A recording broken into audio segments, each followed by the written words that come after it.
Suite au reportage de l'émission Enquête diffusée le mois dernier sur le boycott d'inspecteurs en bâtiment par certains courtiers immobiliers, j'ai pensé que ce serait bon de parler de la relation que le courtier immobilier a avec l'inspecteur en bâtiment. En commençant, je tiens à dire d'emblée que j'apprécie beaucoup le travail des inspecteurs et que je le considère extrêmement utile.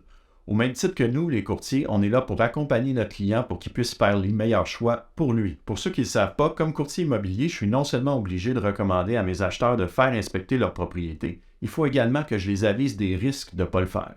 En plus de ça, si l'acheteur me demande des références, je dois recommander au minimum 3 inspecteurs pour éviter tout conflit d'intérêts. Personnellement, j'en recommande 7 et je précise à mes clients qu'ils peuvent très bien choisir un inspecteur qui ne fait pas partie de ma liste.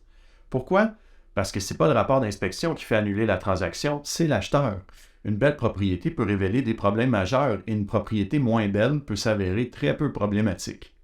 Ce qu'un courtier immobilier doit faire avant de rédiger toute promesse d'achat avec ses clients, c'est expliquer en détail la clause d'inspection. Cette clause-là permet d'annuler son offre seulement en cas de problème majeur qui n'était pas visible lors de la visite. Si l'acheteur annule son offre pour des petits problèmes qui se corrigent, le vendeur peut le poursuivre et la jurisprudence est extrêmement favorable au vendeur.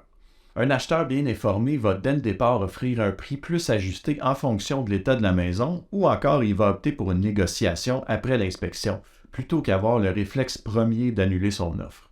Oui, de temps en temps, je peux tomber sur un inspecteur que j'apprécie moins pour son manque d'accompagnement de l'acheteur ou ses conclusions drastiques, mais c'est pas différent des autres professionnels avec qui je travaille. Il y aura toujours des gens moins compétents que d'autres dans tous les métiers, incluant le mien.